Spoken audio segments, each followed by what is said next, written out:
Welcome, Brother Ben. Thank you for joining us today. Thank you for having me, Bishal. And I don't know if you've noticed, I always call you Brother Ben. I don't know why. It's always been that way. I don't know why I started it that way, but even when I talk about you with other people, I say Brother Ben. And to just say Ben feels kind of odd at this point. Yeah, I get it. I like Brother Ben and I like Brother Bishal as well. We got that BB connection there, you Yeah, know? we do. We do. Yep. So the first question I have for you today, Brother Ben, is who or what would you say you are? Yeah. You really start with the heavy hitters right out of the gate, don't you? Start at the end, as our teacher That's would right. say. Love it. Love it. So, yeah, you know, whatever I say is just a concept, and I'm aware that there's existence. I am.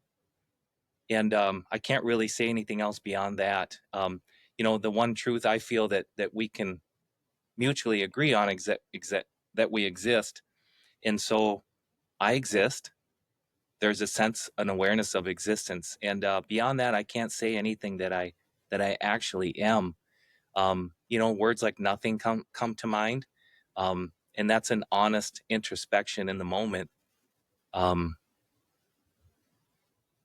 yeah, all I know is that I exist. It's funny you asked that question and maybe this is something you would get to anyways, but I find that concepts will cross the mind before, like hours before someone asks them. I was driving my car this morning and, yeah, the awareness for whatever reason came at the highest, just this expression, just, it is what it is. That Moses in the bush thing, that I am that I am. Um, this is expressing itself and being what it is. And you know, yeah, I'll just leave it at that, Bashal. Anything you wanted to elaborate on that, or?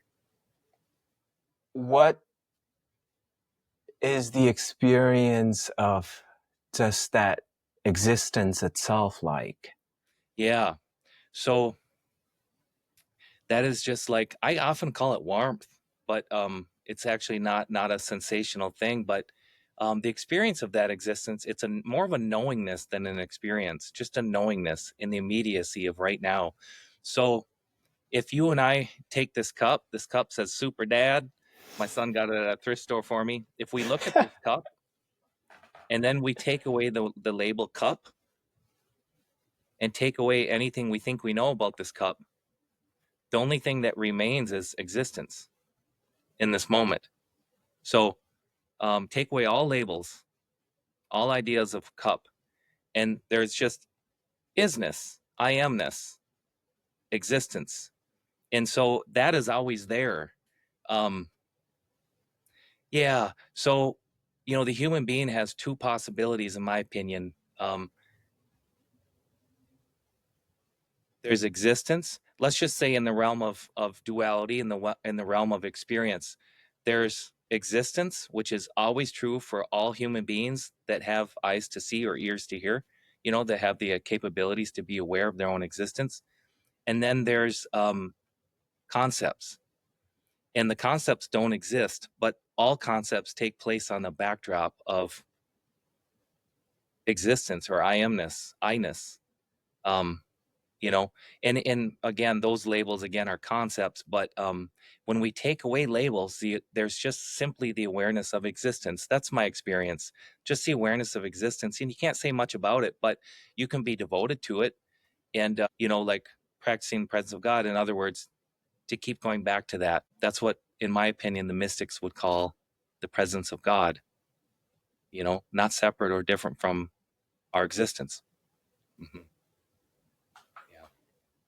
Can you maybe share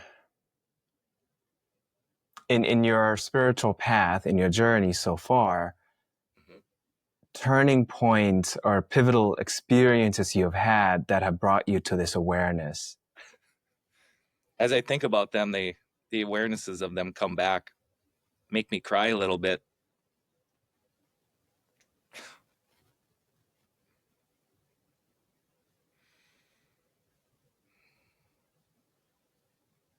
So it seems like after just this one comes to mind for whatever reason. I'm not even sure why. But I left Sedona, and I had been a Dr. Hawkins student, and I lived in Sedona. And I was bumbling along quite nicely, but then in Sedona, let's say shadow aspects or different aspects that I wasn't aware of, I was a young, bumbling spiritual student, suddenly arose, and life got depressive. And I felt like, whoa, whatever I needed to get here, I got. And now I need to live this and, you know, to allow this path to actualize through me because I've submitted to it, the energy fields of this path. And so I'm willing. But as I left Sedona, I was in like a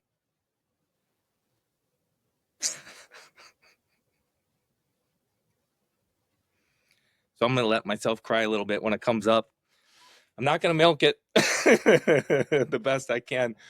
But there was a deep black despair. Um it was horrible. It was to the point where it was this is I've never even said this before, like, but looking back, um I remember being at a 12-step meeting that Christians have. It's called you ever heard of the Christian 12-step before, Bishal? No. Yeah, there's a Christian 12-step. They basically do the 12 steps, but they include the Bible in it all, or Bible verses, words of Jesus, stuff like that. Celebrate Recovery, that's what it's called. Hmm. I haven't been there for probably 16, 17 years now. But so I just remember telling the guys in there, I'm like, I am in basically black, utter despair. And like, I don't even know it. I'm in such darkness that I can't even like, there's not even the awareness to even express the darkness that I'm in. It just, I feel so shut off from life, from joy, from all good, from all like, I couldn't see beauty, nothing. And I remember those guys all went around me, put their hands on me and prayed for me. And that was really sweet. This Mexican man, young man, he initiated it and they all put their hands on me. And I just remember being so grateful for that. I actually received a little respite for like 5 minutes. But that went on for a few years. And I was living life almost like a corpse, like there wasn't the awareness of light for a little while. And it did go on for several years. And when it lifted, it was so profound that, and I think, when we have spiritual experiences, like we call them spiritual experiences as a seeker. And sometimes seekers seek after spiritual experiences, and they often come just unbidden, but sometimes they come after an intense period of suffering. And in my opinion, part of that is because we're experiencing such a low vibration. And then when we suddenly experiences the energy fields, expansive energy fields of consciousness, when we have a release or a moment of grace or what we might call quote unquote spiritual experience, they're incredibly profound because we're going from the trenches to some form of heaven. And so it's incredibly profound, and it can be disruptive to life. And there's a lot of avenues to speak about that and how it happens to spiritual seekers. They often identify with it and they take it serious, and then it can lead to problems in life if you identify with these height experiences. Thankfully, I had been forewarned of these types of things, or there was a part of me that just witnessed it and just was grateful. I remember sitting in a park on Summit Hill in overlooking downtown St. Paul, and a man. I had a Nisargadatta Maharaj student friend. He had been a student of Nisargadatta since the late 70s, early 80s, and he gave me a book, and I was just reading these words, and suddenly I started to feel them, and then suddenly this heaviness, depression just lifted, and there was just the intense awareness and aliveness of existence. And it was so profound to go from the doldrums to this light. It was so profound, and all I could do was lay down in the grass, and I just couldn't move. And I was just like, wow.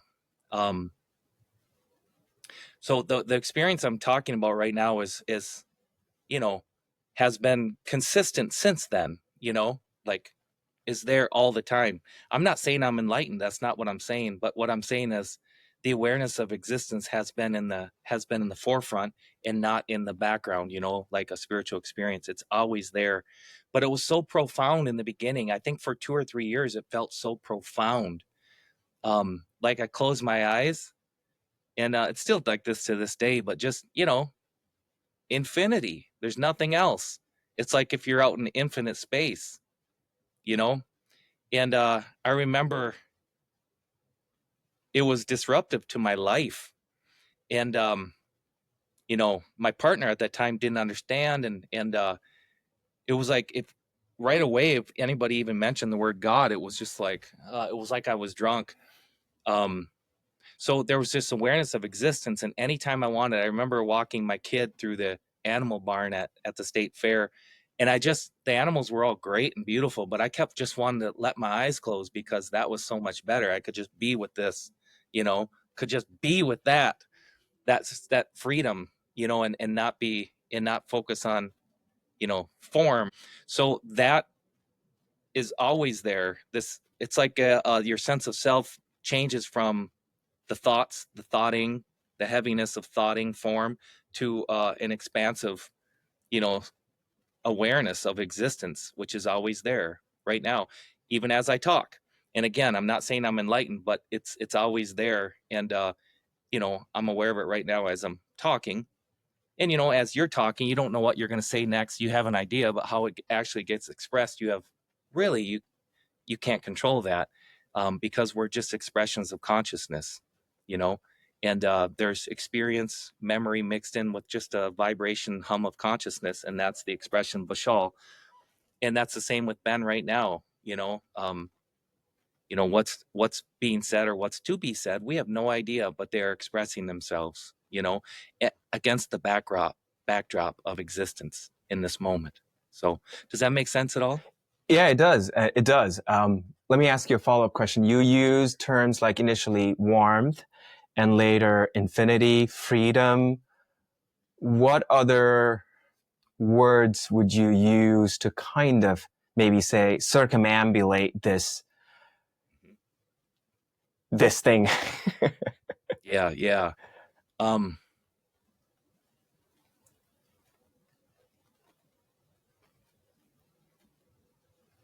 so I want to let go of all concepts for a moment and just open up. Really,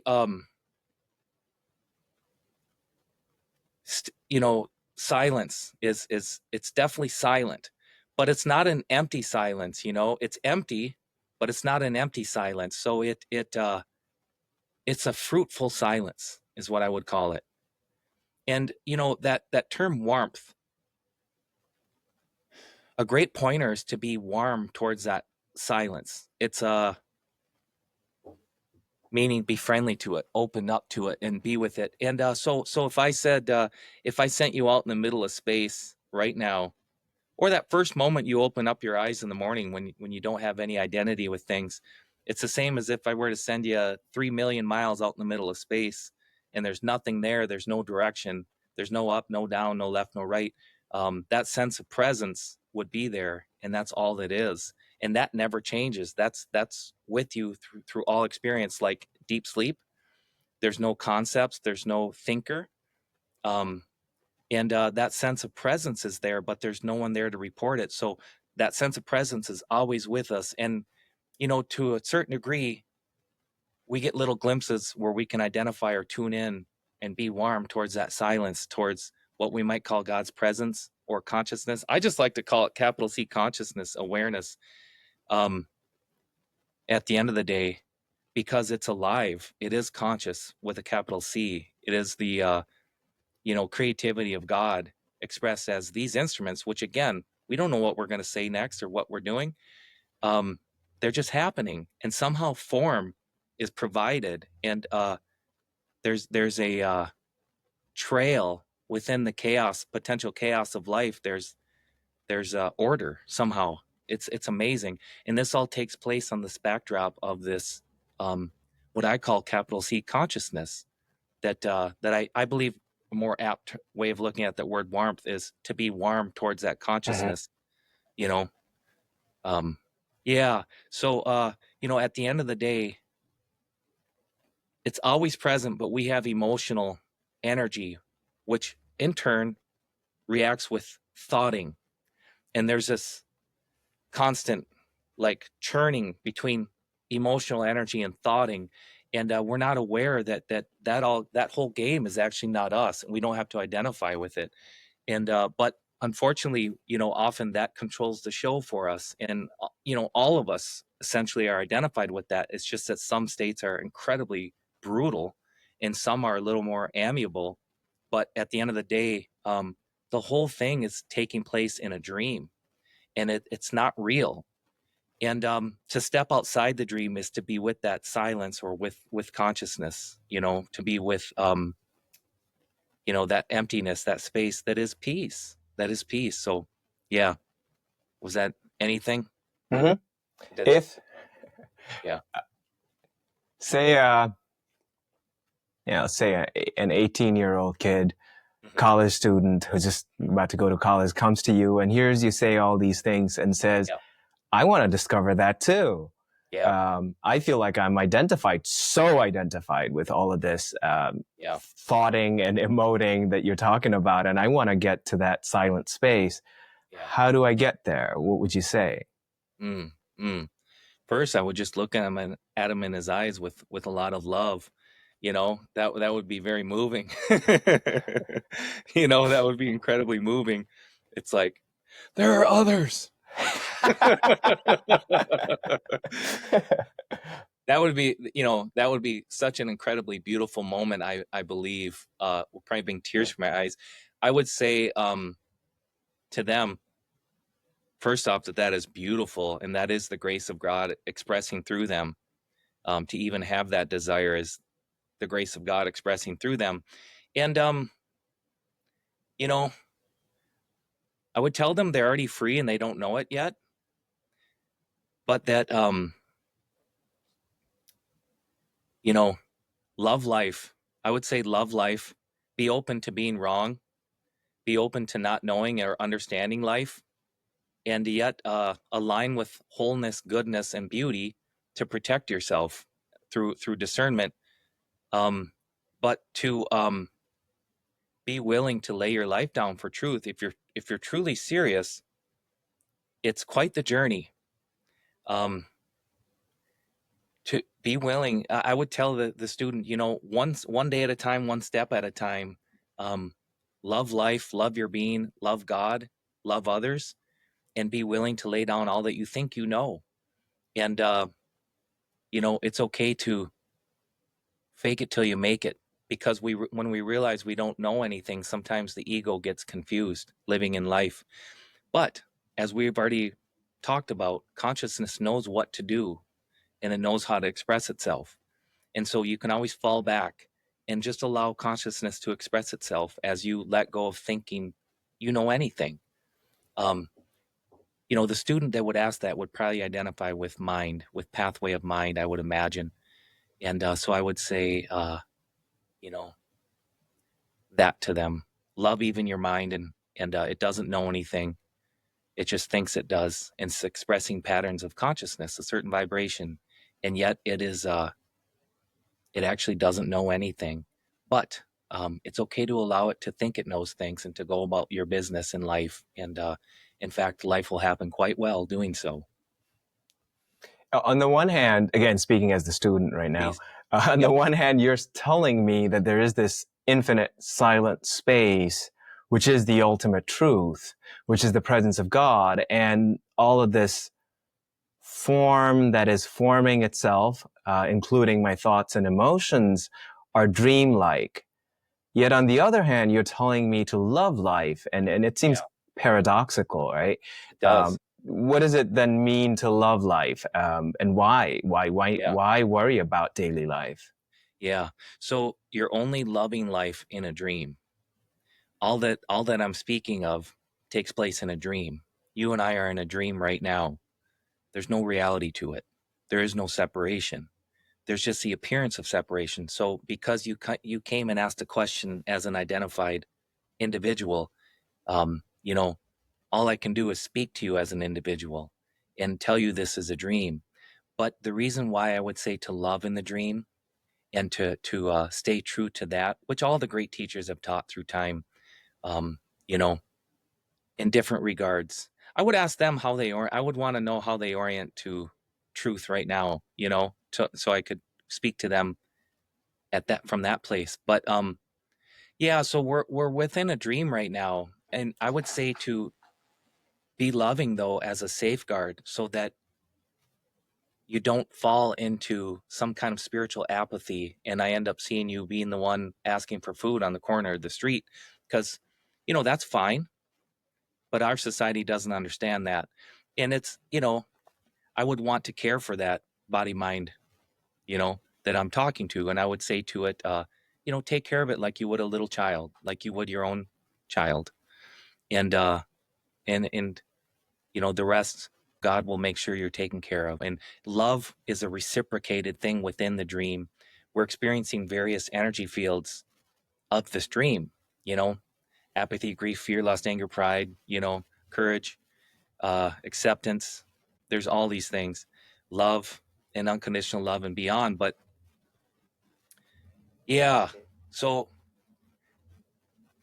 I think it's good to adequately care for this body, and in caring for the young soul, I would realize, wow, this soul might be destined to have a family. He might be destined to have a job. If not, he might be relying on his parents the rest of his life, you know, and that's not a good thing. You know, we still have to, within the dream, we have to fulfill, you know, what consciousness has laid out for us. What are the fields in this realm? I know in America, we're expected to work. We're expected to live in a society. So I wouldn't want to confuse levels and just tell him, you know, none of this stuff exists. So go on, you know, that's it. That's too simplistic. And, you know, the truth is that enlightenment doesn't happen for people, or the awareness of existence, that silence doesn't always happen for people overnight. So it can take a little suffering sometimes. It can take a little surrendering of identities, and enjoy the ride. It's an enjoyable ride, all of it. Mm-hmm. So yeah, a few things come to mind, Brother Ben. Mm-hmm. When I first read Nisargadatta and Ramana, these are teachers in non-duality in the Advaita, Hindu Advaita school, and you know, they say your perception is a dream, and wake up, wake up, and I would like, how? I see what you're saying, but how do I wake up? Like, where is the opening? How do I wake up? And where is the doorway? And eventually what I did come to realize is that, wait. Even in the dream, the true is present in the form of love, in the form of peace. It's not, because in my conception of, this is the dream and I got to get there, I was trying to find a doorway. And then I realized, no, right here, right now, as you were saying, as I begin to disidentify with thoughts and feelings, it's right here, right now. And the other thing, this will lead to a question. My own experience has been, again, so my early education, spiritual education, you might say, was the Hindu non-duality school, which does say this is all a dream. So I saw daily life coming from that perspective as something I had to endure until I woke up, right? Yeah. I'm clearly identified with the body. I'm clearly identified with the mind. So then I concluded I'm clearly not awake. So I have to, let's say, endure this karmic wind-up toy until I wake up. So initially for me, daily life was something to endure. And then finding teachers like Dr. David R. Hawkins and Teachings of Christ, I began to realize, oh no, daily life is not just something to endure, but this is the very ground of liberation. It is here that I have come to realize what I truly am. And I began to see daily life as an opportunity for waking up, not something to endure, but as an opportunity for waking up. And more recently, I've come to see even the limitation of that perspective, because in that perspective, still, it's a very powerful perspective place to be, because everything that happens in life and things that the world would call catastrophes or disasters or adversities, everything now becomes an opportunity for growth, opportunity to let go. And thereby I'm enabled and empowered to walk through anything in a way. And that's been my experience. Yet I've come to realize that I'm still viewing life from a utilitarian perspective. I'm using it for a future purpose of waking up. And I'm not yet awake. And so the perspective has its own inherent limitation. And I think now I'm moving towards a perspective where what you might say, it's right here. The infinite presence is right here. There is no duality. It's right here. And I don't fully grasp that yet.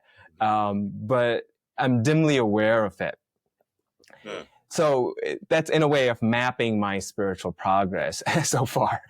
And again, I hold it tentatively. That's how it seems to me at this time, and with the limited information I have.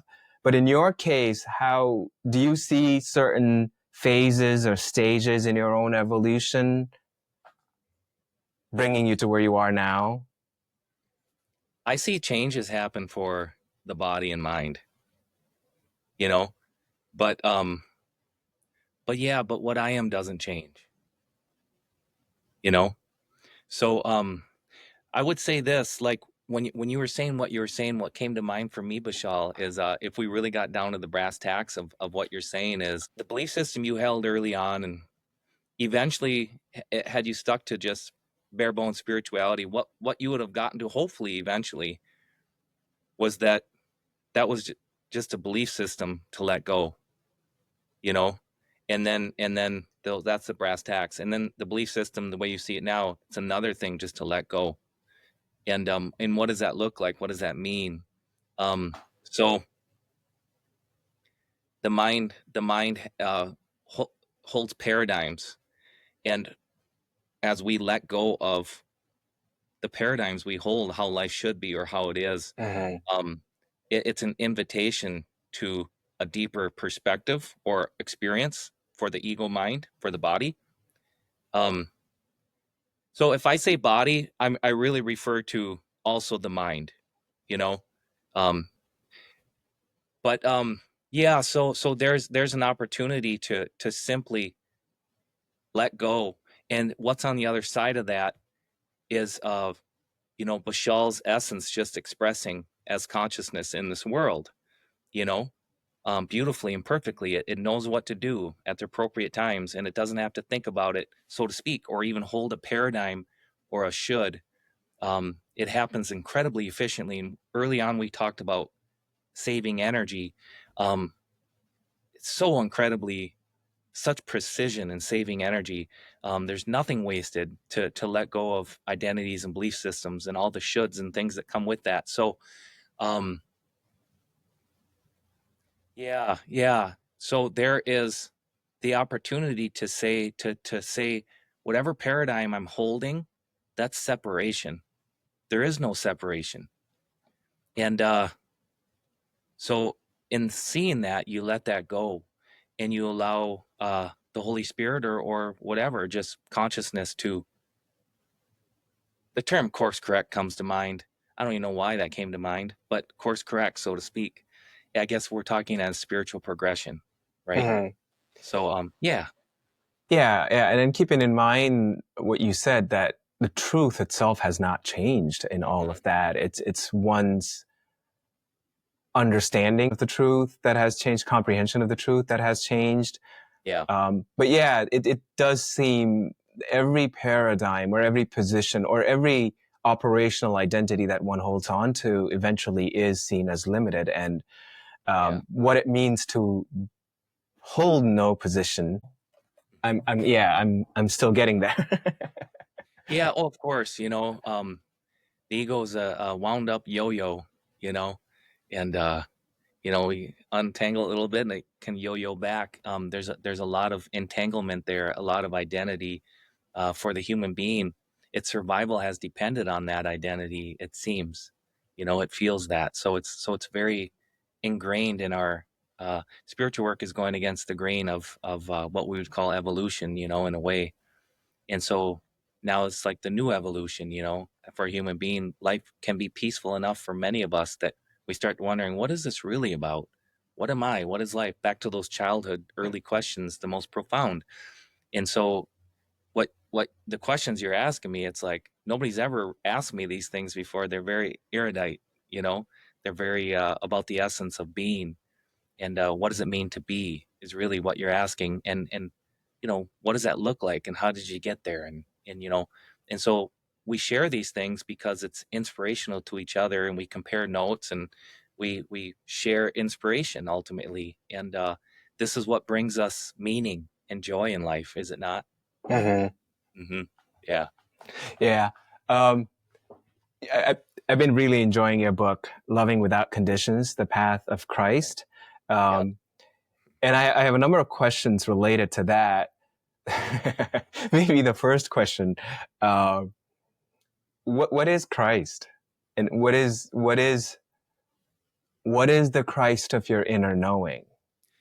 Christ is the form of God that is love, that is whatever you need it to be, a reflection of yourself, whatever. It's God expressed as love, and Christ becomes more and more formless for you. Um, but it takes whatever form that is the love of God reflected back to you via grace. For some people, it's this. Mm-hmm. For some people, it's a state of being called enlightenment. You know, where there's no separation. That's all. So would you say ultimately Christ is the capital C consciousness that you were Yep. referring to earlier? No Yep. distinction.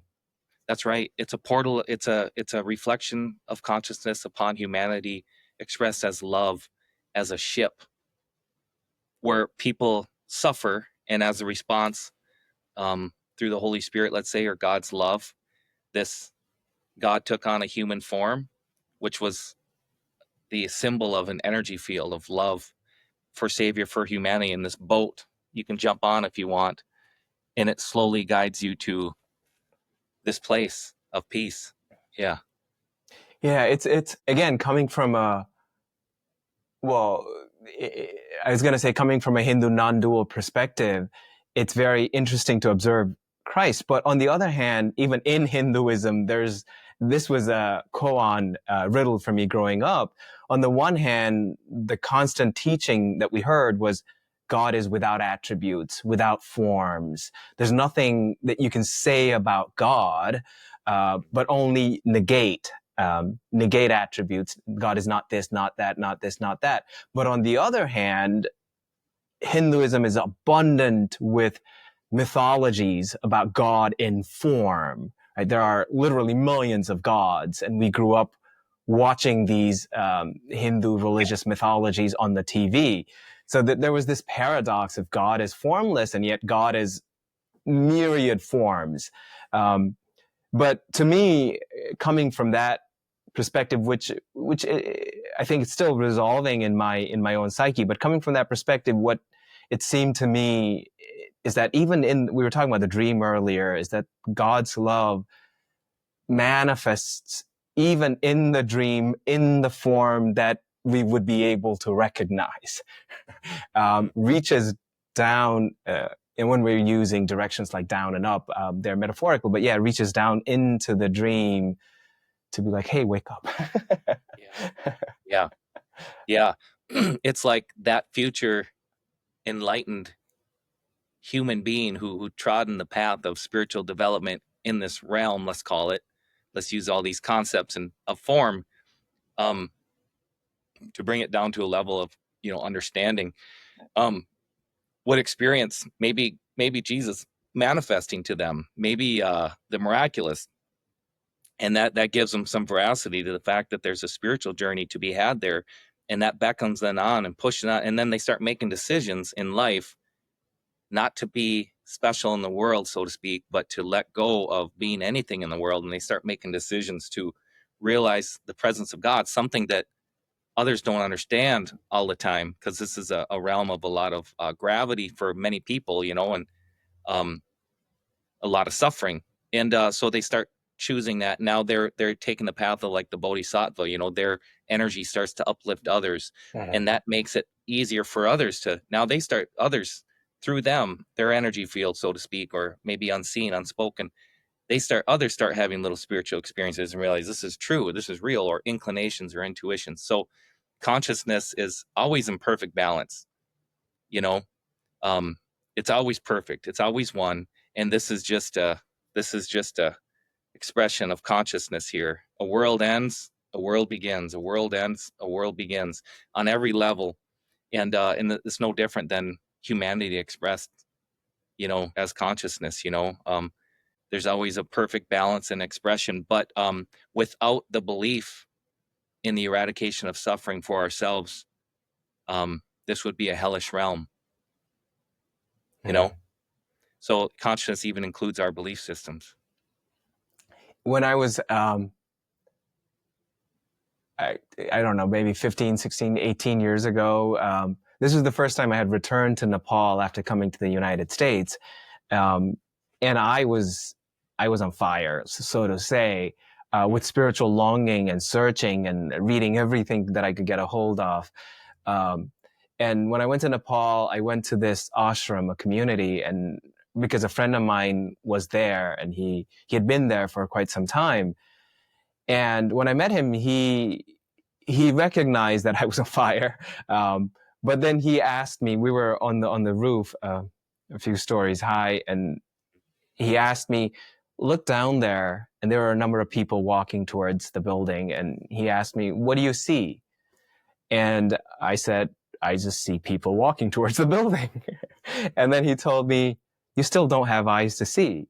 And that seemed odd to me back then. And I think I kind of get it a little bit more now. But being as you are now, being who and what you are now, with your,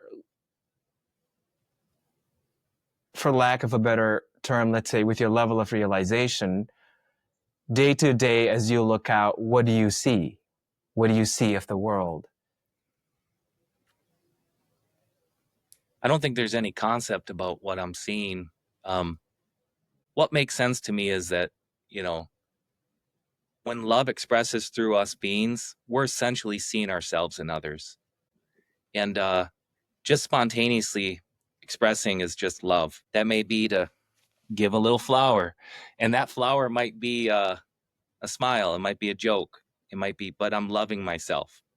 So I think that's it. So you see your own self, and Yeah, it expresses, and your engagement with your own self, or expressions of your own self, is love. yeah. If I just look at it contextually, I don't conceptualize it, but it began as a love for souls, a love for souls.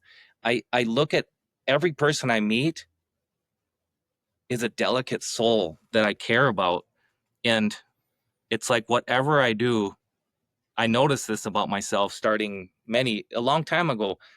There's just this care for souls, and but I think that's an expression of loving myself. So it's like seeing the beauty of this soul, and it's unspoken, but it's like, how can I help this soul? How can I reflect the beauty most accurately to this soul, and how would it benefit them? And that's all unspoken. That's just happening in the moment. You know what I mean? Mm-hmm. Yeah. Yeah. And that's something, when I met you in person for the first time, that was, I think, 26, maybe even earlier, 2015, when I first came to Minnesota. I think it was a Buddha Relics exhibition. And something I noticed about you instantly is just that, how open and loving and just joyful you were. And that's something, I've observed in all of your social media posts and in your in the many ways you share yourself with the world. Yeah. And especially the daily Course in Miracles sharings that you've been doing, it seems to me that unlike the few years of darkness that you had previously experienced, it seems to me that now you are more readily able to access that devotional, joyful, loving inner state. Even earlier in this interview, you begin to talk about it and it just comes up, bubbles up. Are there still times when it seems inaccessible? And if it does seem inaccessible, what do you do? No, there are only times where it's witnessed that that the body is going through a triviality that passes. That's all that's witnessed. So the expression might be a little downtrodden. So like, yeah, I know what you're asking, but I'm surprised. Like, I mean, I would have answered differently 5-10 years ago, probably, but no, it doesn't change anymore. And if it ever appeared that way, it's just a mistaken identity, so to speak. Yeah. It's like beautiful. Now this is arising. It's like whatever arises, just part of the perfection of the mix. You know what I mean? Like this thing, this expression that we can say worlds arise and worlds die, experience arise and experience dies. It's meaningless. We can't project meaning onto it because that would be a limitation. It can only be what it is. And so from day to day, from moment to moment, things happen and things rise, and it's like, interesting. It's just more interesting. But yeah, I think you're asking, can despair arise about the happenings of life? There's always that sense of being behind life. So there's never identity with despair. Does that make sense? Yeah. Yeah. I think. Let me see if I can articulate what you're saying in a different way. I think you're saying the question is coming from a place of being identified with experience, and then you say, sometimes I experience the devotional state, sometimes I don't. Whereas you are answering not from the perspective of being identified with the experience, even when it is experienced as a devotional state or not as a devotional state. You're talking from the perspective of the witness observer of both. I see it more like that, more akin to that.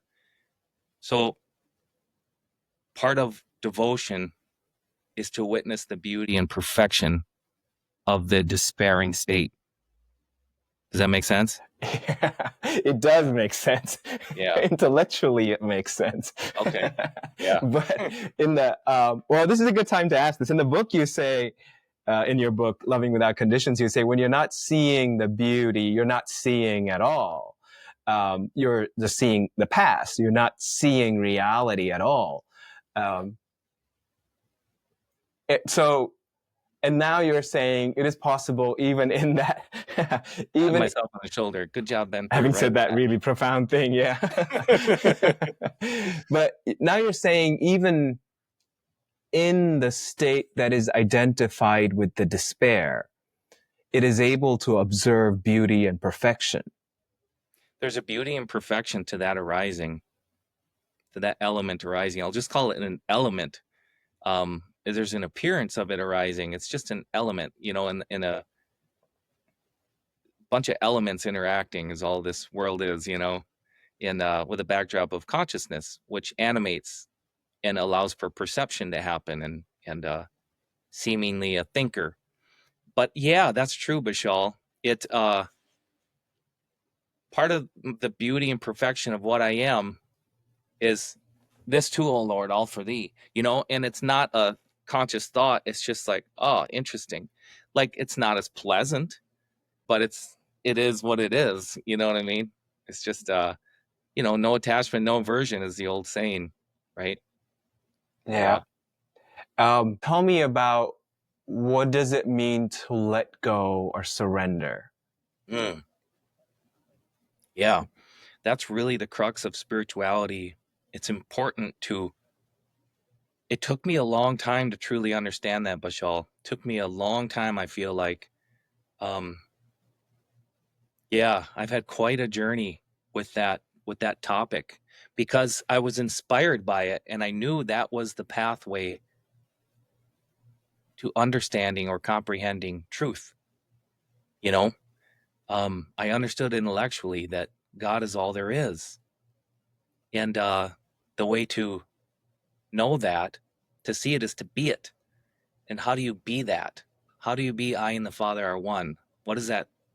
How does that happen? So when I was a very sensitive child, and I learned to, I cut off a lot of feeling in my body. And so when I first started the endeavor of surrender, of letting go in this world, I was doing it in my mind. And I had cut off the portal of, so feelings are only essentially from our neck to our crotch. I said that kind of loud, crotch. I don't know, for some reason came out loud. From our neck to our crotch essentially is where all feelings happen. And that's where like the chakra, most of the chakra systems, are in the Hindu and Eastern religions. It's where the feeling centers are. It's where our desires arise from. It's where, like those, that's typically traditionally where it's said to arise from. Well, I wasn't feeling in here. I was trying to release up here in my mind. And there's still releasing that happens. It's just that I wasn't really truly feeling in here. So I spent it took about 2 weeks, but I said, no matter what, this is while I was depressed, by the way, this was in that depressive state. That was tough. I said, no matter what, I'm going to feel in my body and feel these sensations and things and emotions and, the energy. And so I would put my energy down there, and suddenly my awareness, I would just start in my body. And then suddenly I start like vibrating like energy. And for about 2 weeks straight, I couldn't sleep. And I just buzzed. I'd maybe get an hour or two here or there, but I was like, I don't care. I'm going to see this thing through, and then eventually had a big breakthrough. And I think it was simultaneously with that experience in the park, to be honest. It was, it might have been parallel actually. But regardless, so that was the journey, my start with truly letting go. I was so open. I was willing to let go of all the worldly attachment stuff already, because I was a fool for God. I was willing to let go of everything. What I had a hard time letting go of was the energy of like emotion and baggage, emotional baggage, that type of stuff. Um, that was the journey. I was willing to walk into a hail of bullets already. I felt, for God. I was willing to do anything. I used to lock myself in a dark closet for days. I just was like, I just want to let go of everything. What I didn't see was that I was incredibly limited, and it was a lot of gumption, and that's great. But what does surrender and letting go look like, and surrender to God? How does that happen? So it takes a lot of different forms, but it takes honesty, openness, and willingness. That's the how. Honesty, openness, and willingness. And so it changes as you, like each level of consciousness, it can look a little different as we grow. As we let go, it starts to look different, and we start to experience it differently, I believe. So there's humility and willingness to be, I'm willing to be wrong. That's a form of letting go and surrender. Ultimately, this is the inward posture of it. Like Doc taught me this, and when he first taught it to me intuitively, I knew there was something there, but I couldn't quite grasp it. All for thee, O Lord. All for thee, O Lord. Like I am nothing. Nisargadatta said, "This is that I love this quote."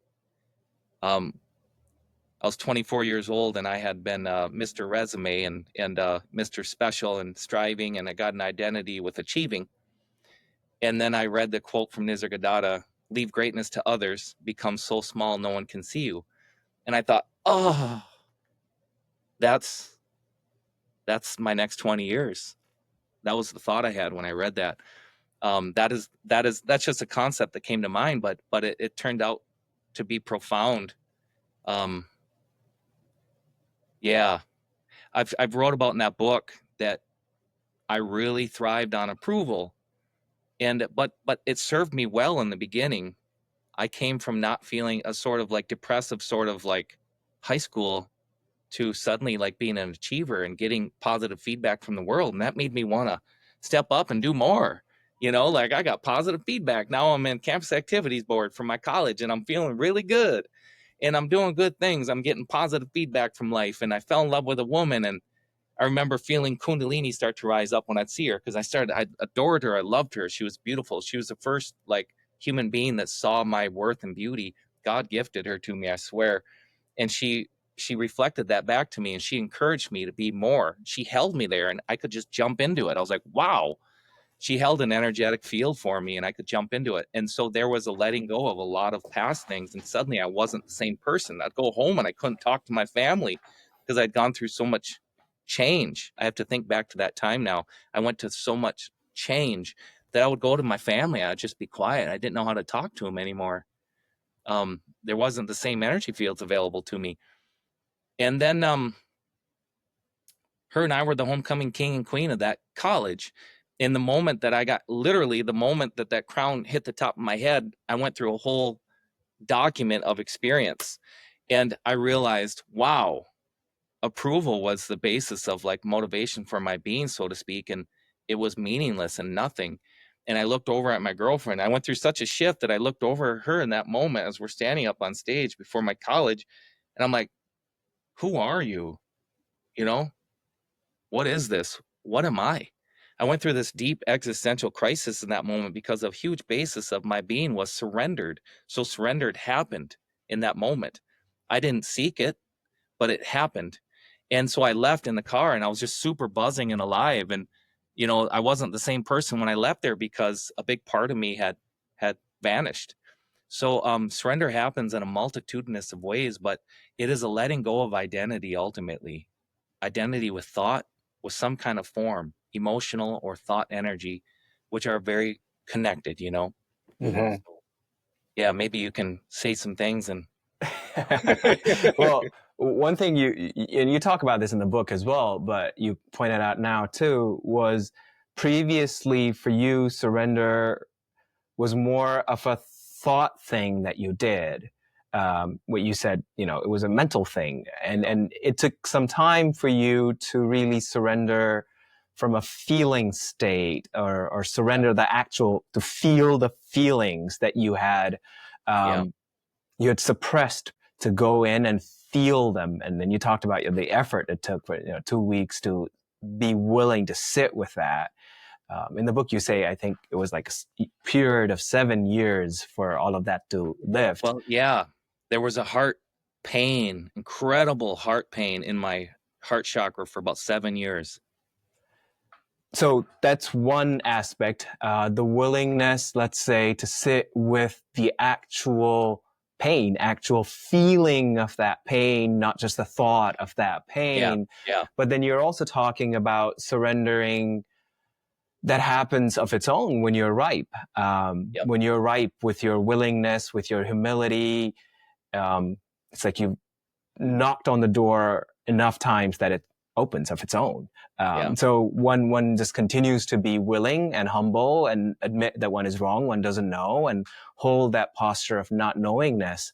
And surrender is a spontaneous happening in such a way. So let me put this in a more concrete situation. Let's go back to our young college student friend from before. So he comes to you and he says, I'm faced with a variety of options, right? That I have to choose. I have to choose from. I am faced with a variety of options. And all of them are emotionally charged. If I do this, that will happen. If I don't do this, that will happen. If I do that, my life will turn out this way. This is how this person's mind is working right now. And all of them have associated feelings and emotions with them. And the person says, on the one hand, it seems to me it's all a dream, and why not say the heck with all of it and just go into a cave or go into a closet, as you said. But that also that seems more like passivity, perhaps, or indecisiveness. So you might also talk about the difference between surrender and passivity. But when faced with a multiplicity of options that you have to choose from, what does it mean to surrender? Yeah, so that's good. That's good. That's very precise. In fact, I just did this very thing with a friend. He tends to intellectualize life, and so he gets into a lot of confusion. And he's got options for jobs right now, and he's got people presenting him things, and he's going to probably hear this. So God bless you, friend. But I'm just going to speak openly about what I perceive as your process. He sort of doesn't want to deal with it. He wants to give his power away, and he wants somebody to tell him what to do. And instead of owning, his truth and power, and just stop intellectualizing about it. So here's what's super awesome about learning to surrender. So there's intellectual surrendering. There's also surrendering of like identity via the mind. But we're talking now more about bringing it down to the body, to the experience of this present moment and all that goes on. And our emotional energy is charging and can cause a lot of confusion, can cause a lot. So if you're faced with options, essentially, I would say to the person, I've helped people, guided people through letting go, right? And so what I would say to them is, well, what are your options right now? Let's write them down. And what's the overarching thing? Looking for a job. Let's just use my friend, for example. He's looking for a job. I would say to him, well, how does that make you feel? When you think about the idea that you have to look for a job, how does that make you feel? And then he would say, well, I feel fear. And I said, okay, can you just welcome the actual feeling of it? And just for now, could you let go wanting to figure it out, let go of the thought, and could you just welcome the energy that you feel of emotion? And could you just really let it be here? And just for now, could you let go wanting to control that feeling or change it? Just really welcome it. Let it be here, And then I would just ask if he's willing to quit holding on to that. It's always a choice. So we're choosing, we think we're at the effect or controlled by things outside of us, but we're actually always responsible for our experience 100% of the time. We're not a victim to anything outside of us. So it's a choice that he has confusion about which job to take. He's choosing that. He's choosing to be confused. And so the good thing about that is taking responsibility for one's experience. And the good thing about that is that he can choose differently because he's willing to admit, I'm choosing this. I'm doing this to myself. I can also unchoose it. And so what happens, and we won't go into the 12 steps, but one of the promises of a lot of the 12 steps, unless we want to, but a lot of the promises of the 12 steps are we intuitively know how to handle situations that used to baffle us. And what that is getting out of the energy fields of lethargy and desire and wanting to change things. And we start to accept life. Accepting life on life's terms, that's already a form of letting go, already a form of surrender. It's already a form of a higher energy field than like lethargy and desire and those types of things, anger, pride, all that. So I would just ask him, are you willing to see that differently? Are you willing to let that go? And then with his willingness to say yes, then he's already taken a step of letting go and not holding on to that. So emotional energy, we're constantly like, this is emotional energy. It's a ticket to Arizona, I think. Yep. It's emotional energy. A boarding pass. There's a lot of emotion. So we're choosing to say, identify with this thing, and when we're become willing to let that go, we're just simply saying, boom, and now different options appear. So what happens when we let go enough of the emotional baggage we have around a thing? We intuitively know what to do and how to handle a situation. We get out of our mind. That emotional energy mixed with mind, we're just bouncing around in a house of mirrors, and there's no answers. So if we're faced with decisions, the only thing to do, there's only one thing to do. Nothing. Get out of the way. Get out of the way. Letting go is actually not a doingness. It's just an allowing. That's all letting go is. It's an allowing. You can't do letting go. And we can talk about procedures and, I can guide you through a letting go. But at the end of the day, all you're doing is letting go, gripping that thing. Emotional energy just vanishes. It only stays around, and we struggle and we suffer because we're choosing it. So anything you want to say on that? Yeah, well, I was going to ask you this question, and you kind of already touched on it. You, in your ACIM daily sharing, you often refer to this teaching from the Course in Miracles. It reads, I'm responsible for what I see. I choose the feelings I experience, and I decide upon the goal I would achieve. And everything that seems to happen to me, I ask for and receive as I have asked. Can you comment on that? Oh, I love it so much. I love that so much.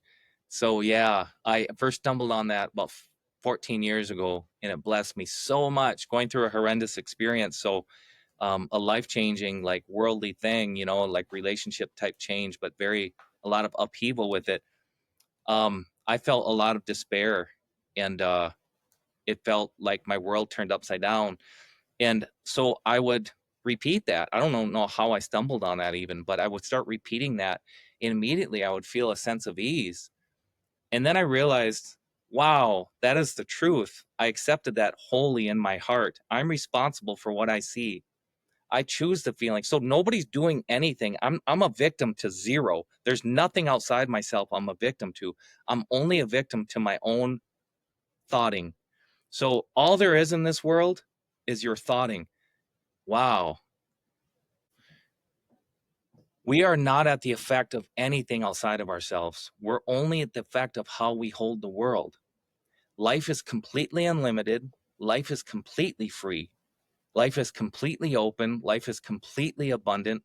And life is bliss. It is all these things. And if we're not experiencing those, it's because we chose differently. In other words, we superimposed our small self will upon the perfection and beauty that is life.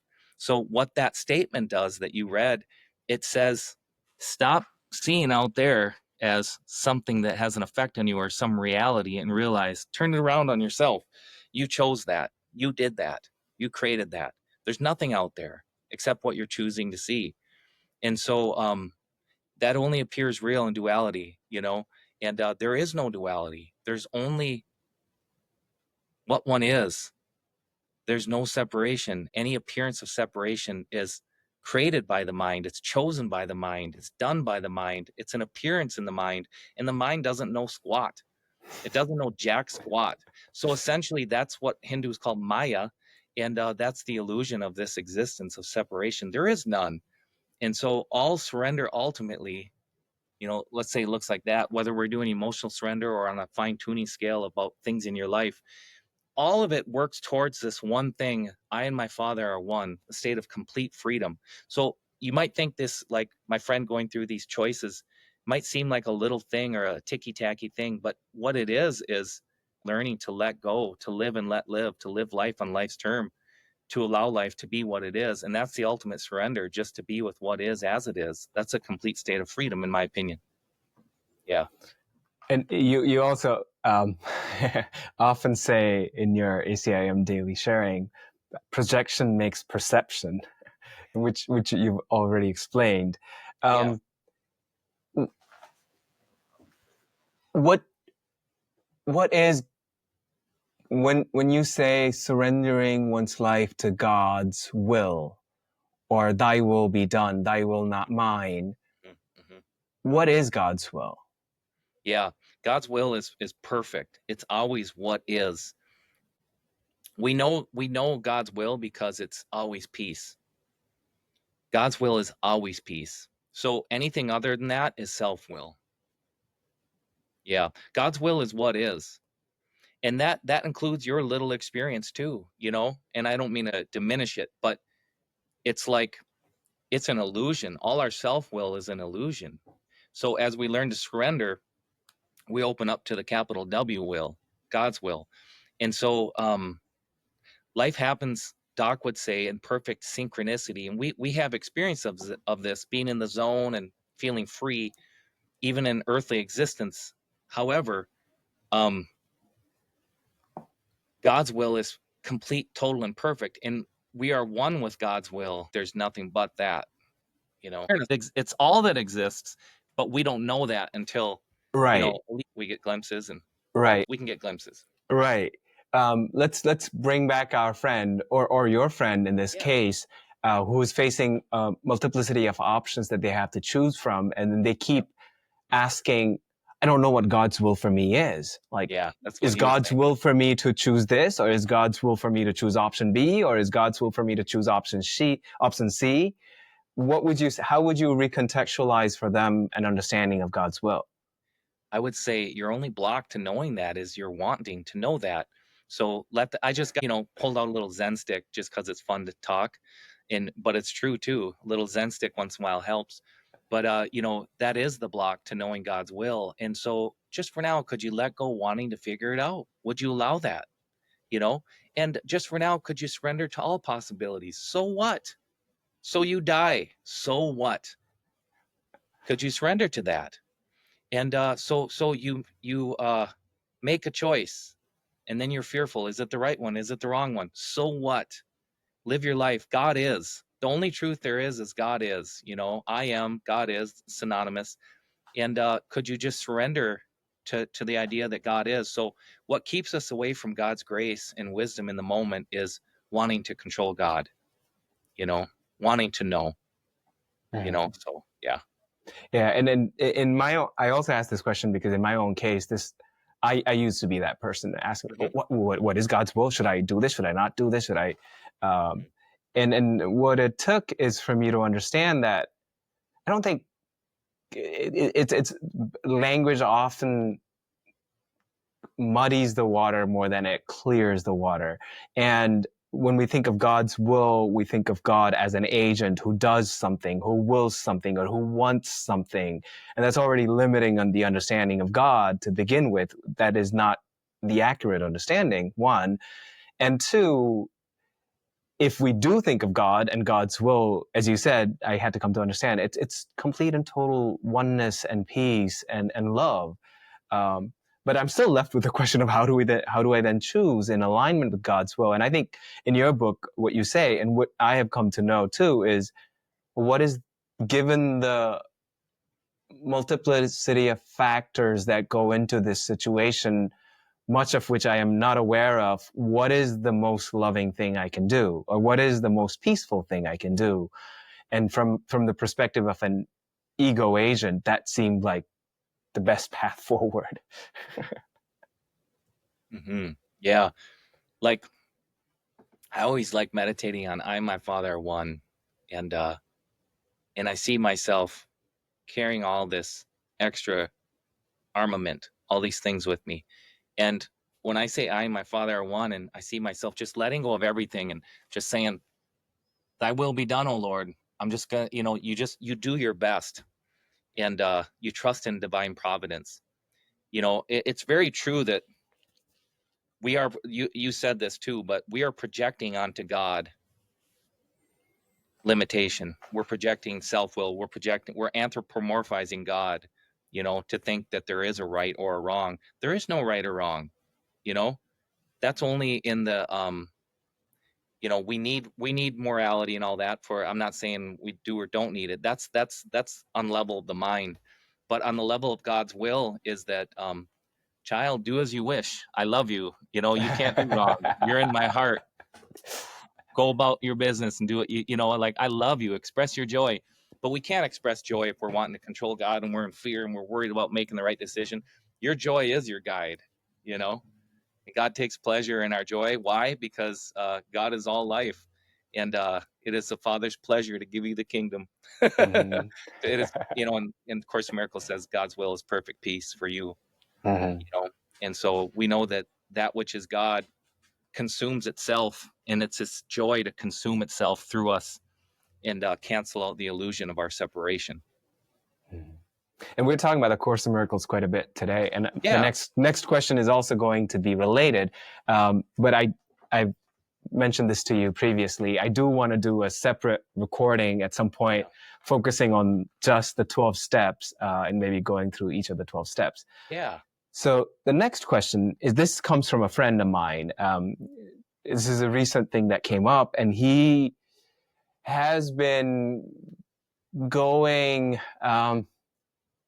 into his past, examining his life, and a number of resentments that he had been holding are coming up. So he's going through a process of forgiveness, right? And he's able to be with the emotions. He's able to be with the feelings. He's willing, and he's open, very willing and open. And he messaged me recently saying, I'm doing all of this, but I still don't see this exact thing that the Course talks about. So I'm quoting the Course here. In its teaching about the Course, about forgiveness, the Course says, open quote, "Forgiveness recognizes what you thought your brother did to you has not occurred. It does not pardon sins and make them real. It sees there was no sin. And in that view, all your sins are forgiven." Close quote. What does this mean? And what would you say to my friend? Yeah, so that's the perfection of the path of Course in Miracles, and how it's an open invite to God's presence, to a clean slate, to perfect unicity, to perfect wholeness, and to peace. That's what that is. That's what that's explaining. And he may not be there yet. So there are elements in his experience where he is still holding on to pockets of reasoning or understanding about events. He doesn't yet realize he doesn't understand anything, and that to let his neighbor or his brother free, including himself, is the ultimate gift of love, and that frees himself. It is the ultimate gift of love that frees us. So that is Christ consciousness coming through us, and it's giving a complete 100% clean slate. It never happened. So what we think happened never happened. We chose that. So statement of responsibility. However he's holding it, he chose that. It doesn't exist in reality. So like I imagine Jesus, maybe I like a authoritative Jesus in my mind, but humble thyself, child, to me. Humble thyself, child. What do you know? As I grovel at his feet and be like, "You're right, Lord. I don't know anything." Right. In other words, he thinks, or I think, or we think we know what happened. It never Whereas, existed. or what you're saying is what you think happened is merely an artifact of perception based on your own projection. Projection makes perception. That's right. That's And that's right. all we are forgiving, our own perception of things. Yep. And this particular teaching, when it, see, in my case, the first time this became, I distinctly remember the moment when it occurred to me that, whoa, this is true. But it was a spontaneous occurring as I kept letting go. I suddenly saw, whoa, all I've been doing is undoing my own perception. Nothing else happened here. That's right. That's right. How We do you wallow. know? Go ahead. Go, We wallow a little bit because it feels good. It feels justified. So we like to wallow in something. We like to get the juice. Doc would call it the juice. We like to, squeeze the orange a little bit and get that juice out of there. And eventually we see, I'm just playing a game with myself, Yeah. it's And I get, hard. It's hard.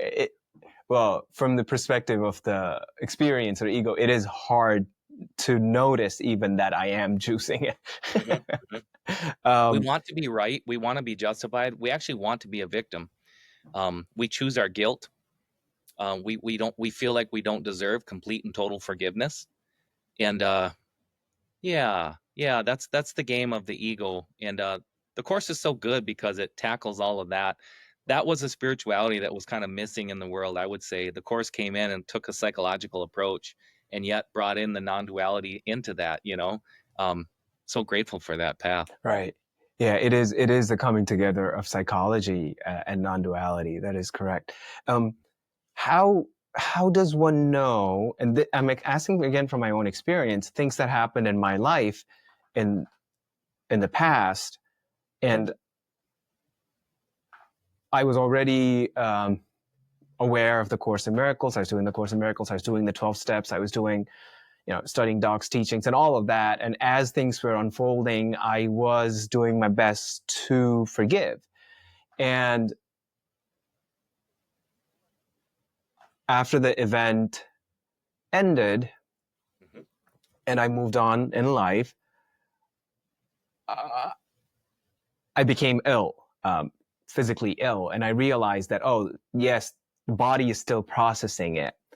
And ever since, I've gone back multiple times and observed the feelings, observed the thoughts, and looked at it from various perspectives and experienced the associated feelings of various perspectives. How does one know when forgiveness, for the lack of a better term, has been accomplished? It doesn't arise anymore. The thought of it does not arise It doesn't arise anymore. It keeps arising until it's forgiven. Is that, in your case, you talk about in the book how when you started doing the 12-step path, you went through 6 or 7 trauma releases. Yeah. And on the one hand, you can, I've had experiences where I touch upon something that's profoundly charged, and there's a lot of emotional energy to it, and it takes maybe hours of just sitting and sobbing, let's say. But how does one know that unconsciously it is still not operational and it is still not affecting the way I see things? So we're gonna do something. I'm gonna pivot, and then we're gonna come a little bit back to that. So in your mind's eye, Bishal, right now, I want you to picture a person that harmed you, or perhaps you harmed in some way, and they have their back towards you right now in your mind's eye, and you're standing there with all goodness, and they turn around and they notice you, and you can see their beauty. You can see their love shining from their eyes, and you see that perfection that they are, and allow that beauty that you see shining through their eyes to be their whole being, and even standing behind them is Jesus Christ, and even his light. For this holy instant right now, it's a holy moment, Bishal. For this holy moment, there's even Christ standing behind this person, and his light is shining in this person through them and onto you. And in your heart, you say, I want to forgive you. I want to know forgiveness. And you recognize that light in them, and they're holding out their hand, and you need to walk up to them and touch their hand to receive that light from them. Are you willing to do it? Yeah. Good. So walk over up to them and touch their hand, and you feel that light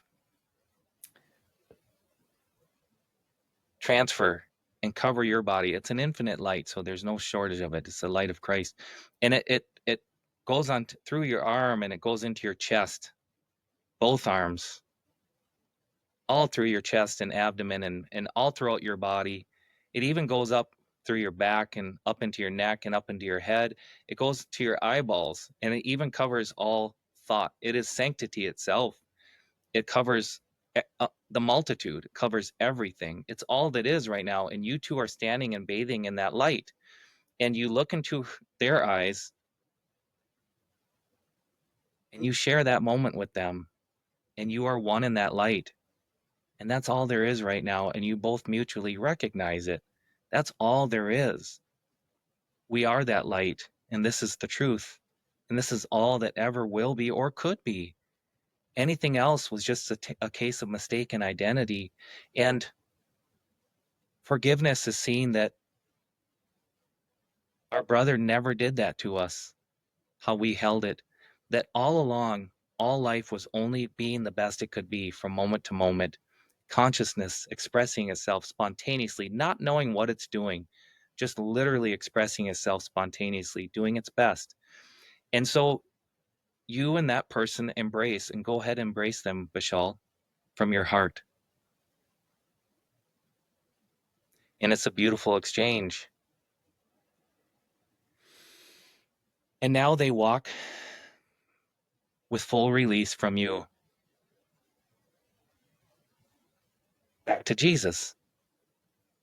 And Jesus is holding out his hand, and Jesus is taking that person back with him. And yet you look down and that light is still with you, and you are that light. And so is that person, and that will never change. And so that is what is, and that is all that ever could be. And you're willing to set whatever bondage you chose for yourself surrounding that circumstance or person or thing, that light consumes it. And are you willing to let go of that story, Bishal? Mm-hmm. Yeah. Would you let it go? Yeah. Yeah. And when would you let that story go, now or later? I've already let it go. Good. So there is no story anymore. And so that can be done in any situation. And that's what I just did, was gleaned from the Course in Miracles. And it does talk about seeing Christ in others and the light in others and allowing it to expand onto us. And when we do that, we're recognizing reality, and all, anything but unicity, it can be washed away if we're willing to let go anything to the contrary. So that's a form of love, a form of letting go, and a form of forgiveness all in one. Mm-hmm. Yeah. Yeah, and it does not come up. Yeah. And when I think of that, so I also do therapy, and Yep. my therapist had a difficult time believing that I am done with it. So we went Sure. back many, many times, and Sure. but even when I just think about that person, I see them glowing. That's just my vision of them still. Yeah. And but I do think sometimes the body takes, not in the sense of emotions of the body, because I feel them from my heart energy, but Sure. maybe the physical body, I don't know. And then there's this particular illness that I talked about. What I've also realized and is that there is no, initially when I had the illness, when I had the diagnosis, I was trying to figure out what am I holding in mind? What am I choosing in mind that is causing this? And then I later realized the limitation, because I'm still adhering to causality, specifically one-to-one causality, that something hold in mind specifically manifests as this. And what I later realized is it's a multiplicity of things that are being healed through this one thing. Amen. That's right. And They're just a symbol. yeah, it's just a symbol. Yeah. And what I also began to realize is that what I initially saw as symptoms of a disease were really symptoms of healing. I'm being healed. That's right. That's right. Yeah. So let's take the scalpel a little farther. Do you feel, and again, this person or this thing or situation, it doesn't even matter how we phrase it, they're a symbol. And so when we're forgiving one person, we're forgiving a lot of things when it seems like we're forgiving.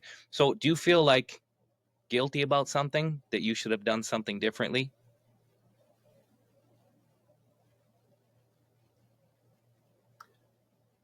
About this particular situation? Yeah. No, I don't feel guilty. Good. I do see, however, the many red flags that I missed Sure. when I didn't have the So eyes to see. Yeah. that was my next question. Have you forgiven yourself? Yeah. Yeah. Okay. And with doing the diligence of Yeah. why did I not see the red flags? How can I do better? Yeah, so I actually took a long time to write everything down, write all the lessons down. Good. Yep. But at the same time, I think I'm also grateful that it comes a little bit naturally to me to not beat down on myself. Yeah, that's beautiful. Probably because you're not raised in the United States. I don't know. Fundamental Christianity. Maybe. No, but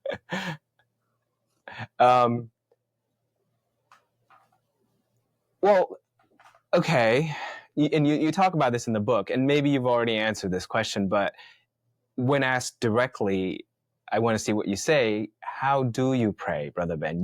How do you pray? What does prayer mean to you?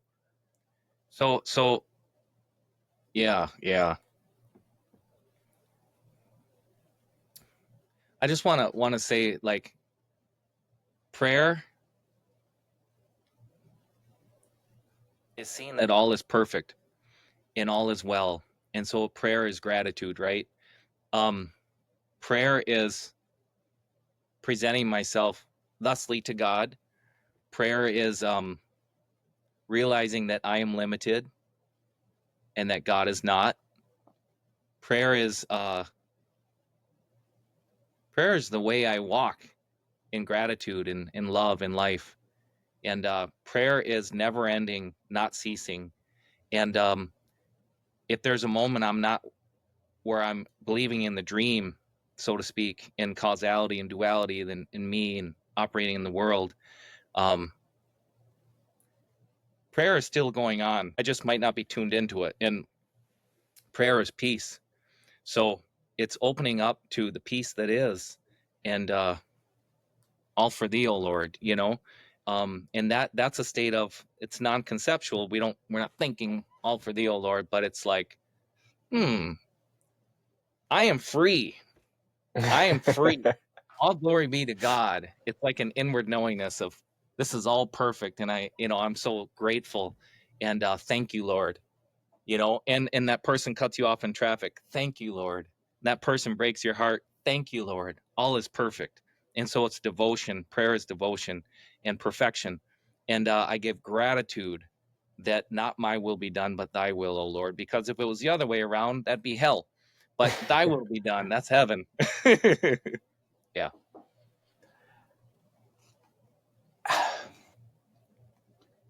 How do you, or maybe you don't have to, but it just occurs of its own, but how do you continually fan the flame of devotion I and not don't. let it die out? Yeah, I don't. The only place that feels at home to me is to be so small no one can see me, you know? That's the only place that feels secure. To be anything else is to be in the ego. It's to be walking on a tightrope above the city. Look at me, I'm great. You can fall at any moment. A wind gust comes. Here, Donsky. But so I would say this. Those destined for enlightenment will be incredibly motivated to be one with God. And that might take the form of sitting devotionally before a photo of a teacher that they believe God's grace has come shining on to them, or it might take the willingness to let go, or it might take going to a worship service. It might take doing a podcast. So that devotion takes a lot of different facets. It might take the form of being loving to others. That devotion is the only place one feels at home, but it takes a multitude of expressions. The only thing that stops devotion is our wanting to juice our experience being right, which is kind of a form of pride, so to speak. My will be done, not thine. You know, um, I'm looking at, somebody gave me this Saint Therese of Lisieux quote: "Everything is a grace." Now my eyes kind of suck, so I can't read the rest of it. But to the heart that loves, all is well. That's what it says at the end. That's the only part I can read. But that's true. Everything is a grace, and then the ego steps in and blocks that. But to a person destined for enlightenment, they're like, I want to know the peace of God. Like, I'm willing to get out of the dang way. Like, thy will be done. So everything becomes devotion. And once we start tasting heaven a little bit, we want to get back there. Oh, that was so good, but now I'm back here. I must have chosen bad. We beat ourselves up. That's what the ego does. What did I do wrong? It's so silly. But God's grace was always there eternally. And, we're just like choosing this sometimes. But that we get the inspiration, devotion comes through, and we're willing to like peek out a little bit and a little bit more, a little more, and then put that down. And love is the way I walk in gratitude, as the Course in Miracles says. So it comes back, that devotional place comes back, but it's preparing us to let go. That the pain of being out of that space is preparing us to surge forward in the sense of willingness to let go more and more. Gosh, that sucks to be out of God's grace, or it's no fun to be out of the flow with life and love and devotion. I'm willing to let go even more now because I want to get back there, right? Mm-hmm. Yeah. And then just a couple of things to clarify. When you say, Yeah. to those who are destined for enlightened, destined by their own choice, by their own answering or consenting to the truth of what they are. And when you say be small, I don't believe you mean what Doc would call wormism, right? What do you mean by being small? Lack of self-will. Yep. Right, because in insisting that I'm a worm, there's still self-will. Yeah. There's a worm. What'd you say? Insisting there's a what? I'm a like an earthworm. Worm. Got it. Yeah. Doc Got called it. it Yeah. wormism, which he says is not Wormism. humility. Got it. True humility is not to insist on sackcloth and ashes and to, in a way, diminish oneself. Yeah. That's a positive act of lower self-will, to be to the sackcloth and ashes. So that would be a limitation of devotion. How has fatherhood changed you spiritually? What has it taught you spiritually? Yeah. Just talk So about I want you to fatherhood. know that all the questions you've asked were already presented to me before this, even though we didn't talk, like legit. And I didn't say that when some of the other, but your major theme ones all rose up in consciousness, before. So it's funny because this literally crossed my mind, not knowing that you were going to ask it, but it arose in consciousness, almost like as a prep for this interview, which is interesting, or not interview, but podcast conversation. So, and it was like 2 days ago, I think it arose, but, do you ever see saints' faces or teachers' faces as you go about your day? Do you ever think you see them? Have you ever done that? No. Well, I see them if they are there, like an image there, but and I try to have images where I see them frequently in my office and at home, but no, not in things. No. Yeah. I see Ramana Maharshi's face all the time. It's just like, and then Padre Pio a lot too. Padre Pio a lot for whatever reason, because I've said yes to these guys, because I love them,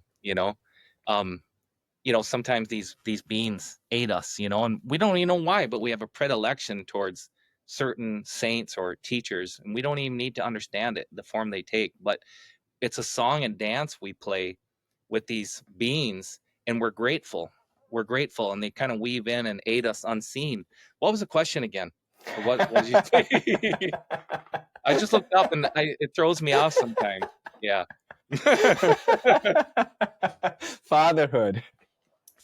So, so early spirituality was an exploration and a doingness for me, and a conquering.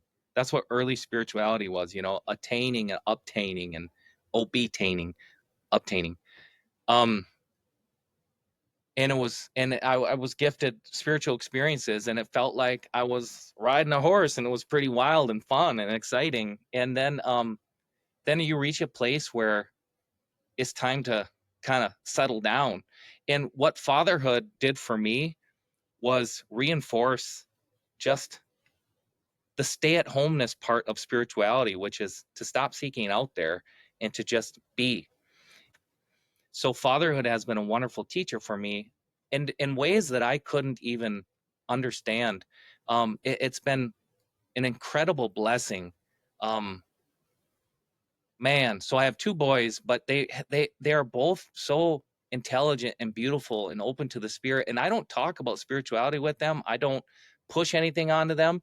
They seem driven to want to understand it, and they have beautiful insight already, and they hold things contextually in ways that it's like, man, if when I was that age, like, I didn't know squat, like I was just a floundering little fish.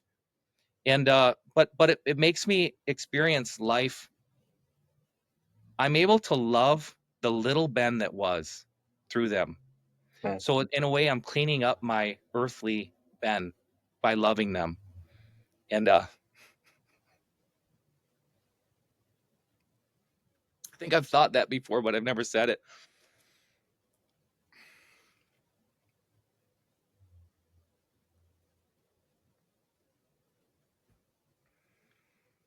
Yeah, they're so precious, It's like I'm sitting there and I'm like, oh my God, I got this beautiful creature.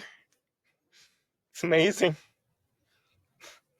I don't cry about my kids, but it's just hitting me right now, the beauty of them and the orchestration of what they are, their expressions and consciousness, their perfection.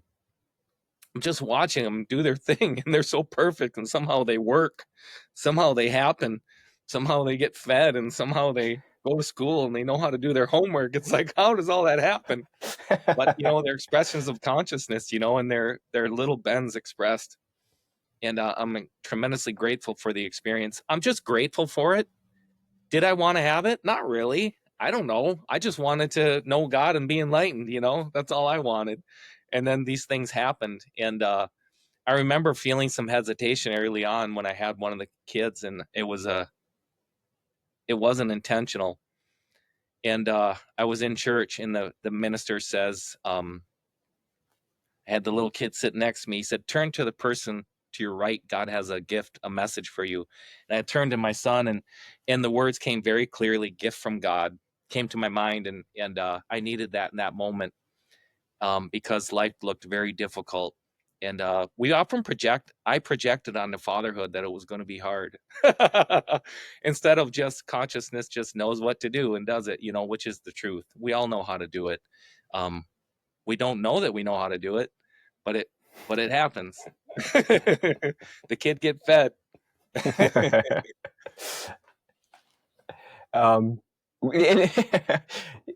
You're talking about the questions, how they've arisen in your consciousness, these same questions the last few days.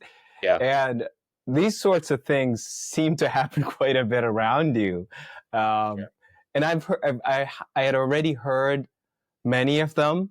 The one that I had not heard that I read in your book was about the fish, which was like, whoa.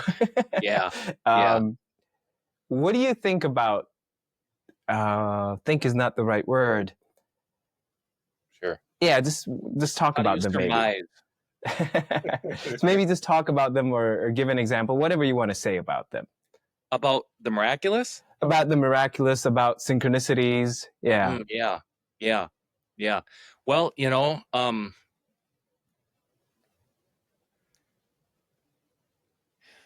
God is the ultimate power of this universe, like look at this seeming universe, seeming of substance, seeming power. There's one power in this world, and all the miraculous comes from.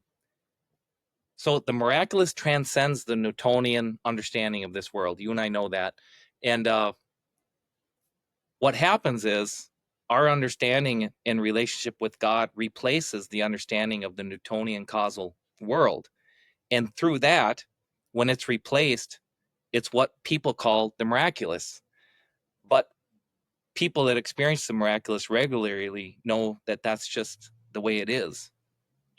That's just the way it is. And there's no nothing special about it. There's no problem. It's special juxtaposed against causality because it's more fluid and beautiful and spontaneous and miraculous. Like the word miraculous, there's a buzz. It's like there's a buzz to that word. That's why Course in Miracles is a great title, because it attracted many a young devotee. Like, ooh, I want to know that. But yeah. So it's sometimes the miraculous is just a response to beauty, the witnessing of beauty. Sometimes the miraculous is just a response to profound love. Sometimes the miraculous is apparent, and sometimes it's not. But the miraculous is the fact that we exist at all is miraculous, that there is existence at all. I shouldn't even say we, that there is existence at all. Juxtaposed against the Newtonian causal way of looking at things, it's just ridiculous, and there are times. So I will say this, because you might want to know this, or somebody might be interested in knowing this, because we glamorize the miraculous a little bit, but it also, the beauty of that is that it beckons us on and makes us want to experience more deeply. It's brought many people into the realm of spirituality, and wanting to know and understand what is life, what is God, and what is this, the saints, Padre Pio. Oh my goodness, how amazing. Did you know that like mass is generally during the week, it's usually like 20 to 30 minutes, like 30 minutes, let's say, on average, at least Roman mass, as I understand it. Padre Pio would sit there, his mass would be 4 hours, and he would sit there in ecstasy. And did you know that while he was in ecstasy and he didn't move for a long time, he just sat there and stared at it, he was in up to 5 places at once at that moment while he was holding the bread? That's just, all that stuff is so fun. It is, yeah. right? I recently, Our Lady of Fatima, it's a Catholic pilgrimage site a couple hours from here, and we visited there, and there were many relics, including Padre Pio's glove. And it was so much fun Man, to be in that presence. Yeah. he had the stigmata for 50 years, but then he was able to stay alive for one more day. That stigmata disappeared exactly 50 years to the day. He bled a cup a day, and he was able to celebrate Mass one last time. But that last Mass, he actually did not have the stigmata. It had disappeared on the last day of his life. He suffered tremendously, you know. That guy, God bless him. What an amazing dude. Yeah, I love that man so much. What a beast. He's just like the masculine father figure. Like, I want to be good because Padre Pio exists. Did you just say what a beast? What a beast. He literally only slept an hour or two a night and was in tremendous suffering. He heard confessional. In the confessional, he was in it. He heard confessions for 16 hours a day for 50 years. It's like, what a beast. I see what that. a Yeah. beast. He was a beast of a saint. Just amazing. It's inspirational. It's inspirational. Yeah. So we hear about that stuff, and it brings a lot of people closer to God ultimately, right? Yeah, so I've gone through times of knowing that what arises while the miraculous is happening, you're sort of in another realm, and there's the awareness that is just what is. It's not the miraculous, it's just what is. Like, that's normal, you know? Yeah. There's the chi or the energy or the kundalini comes up, and it's intense, and there's just awareness. If I touch this, it will be healed, and it's not a personal doing it. It's just the awareness arises, like the person that is on, not the receiving end, but on the that it happens through, let's say, they're totally aware that it's not them. So yeah. Mm-hmm. And I mentioned the miracle of miracle of the fish, and I'm not going to elaborate on it because people can go and read it in the book. Sure, there you go. That's a cliffhanger. Little carrot.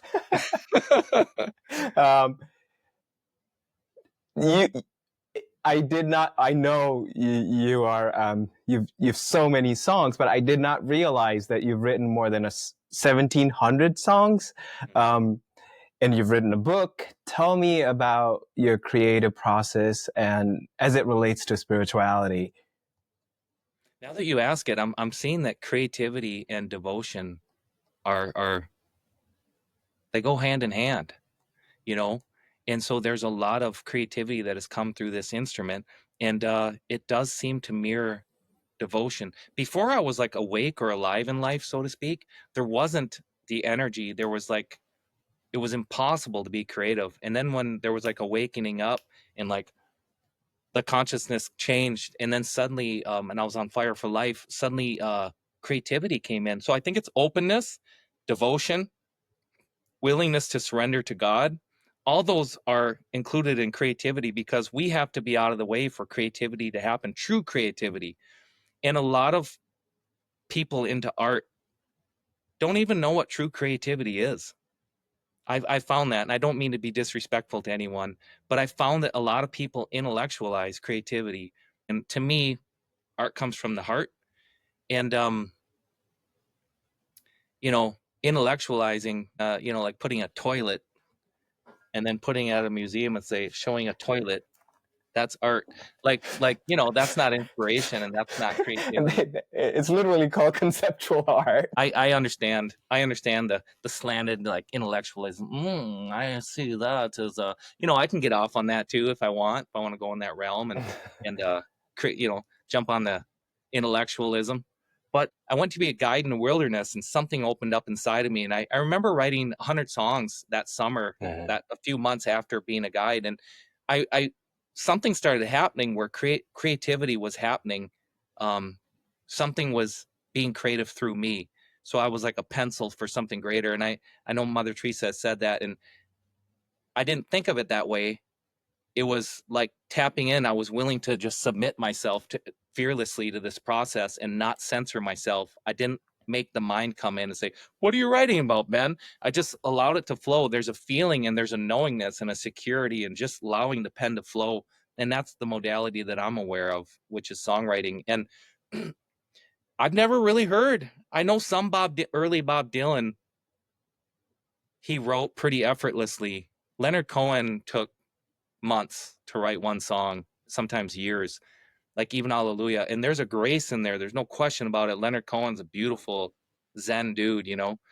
Bob Dylan was able to enter a space, and later on he said, I can't go back there anymore. I don't know how I got there, but he was able to be as a child and enter that fluid, effortless place of creativity.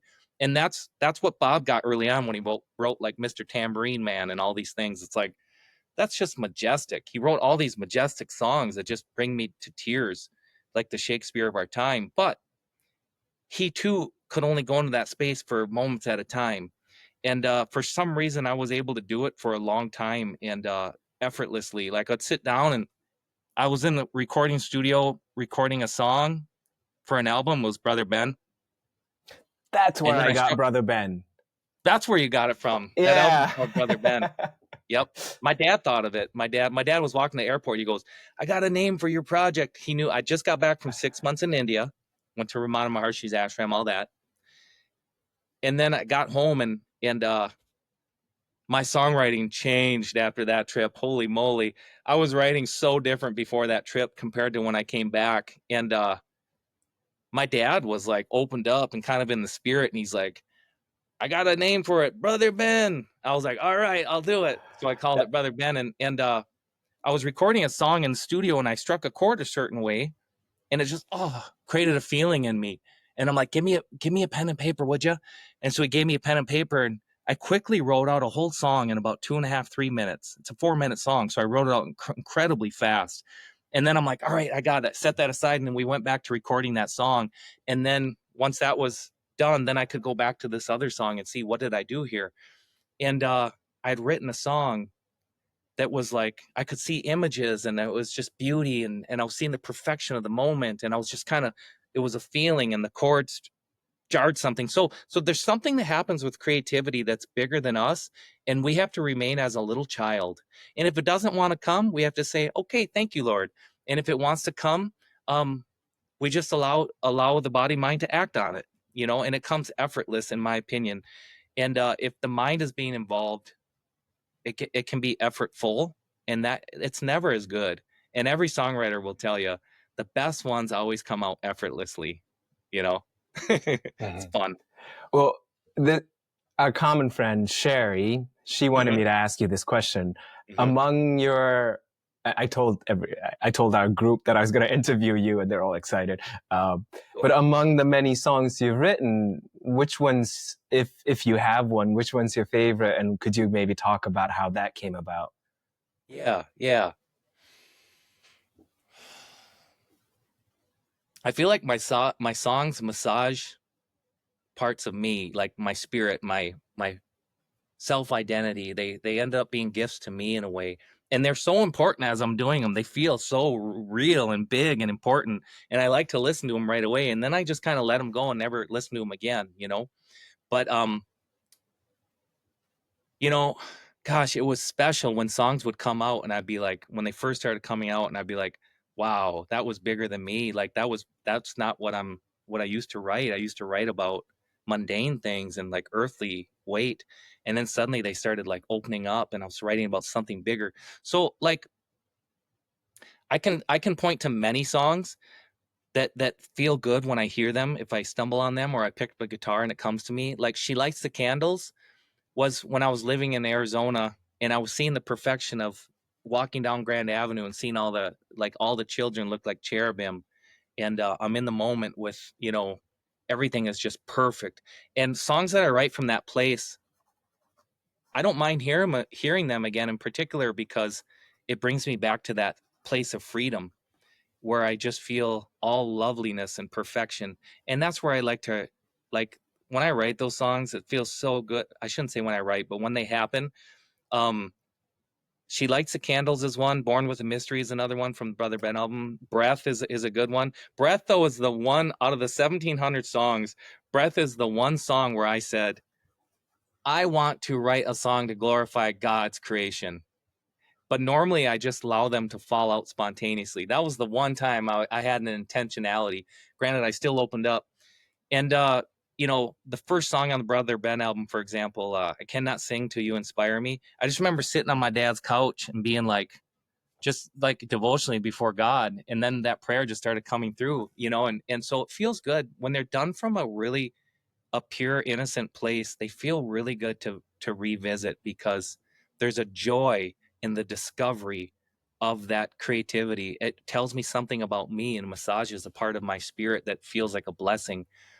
And Grapes was about my mother. That was a song that I wrote when I said, "Oh, give me a pen and paper." That song just came out really quick. I didn't even know that was about my mom initially. But so these surprises come, and so I enjoy that. Um, what's the other one? What's another one? I'm trying to think. There's something else. Any of them that point to beauty is a favorite, but I don't think I have a lot of opinion on them.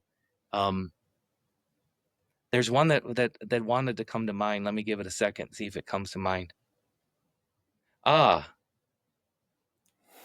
yeah, yeah. I can't think of the titles anymore, but I can see them in my mind's eye. I can see the song. Um, but ones that are uplifting, nurturing, and bring us to, okay. So that one that said, uh, "My body dances through the room." You ever heard that one No, before? It's no, I don't called remember. "Like It's Never Done Before." When I dance, I move so subtly for you.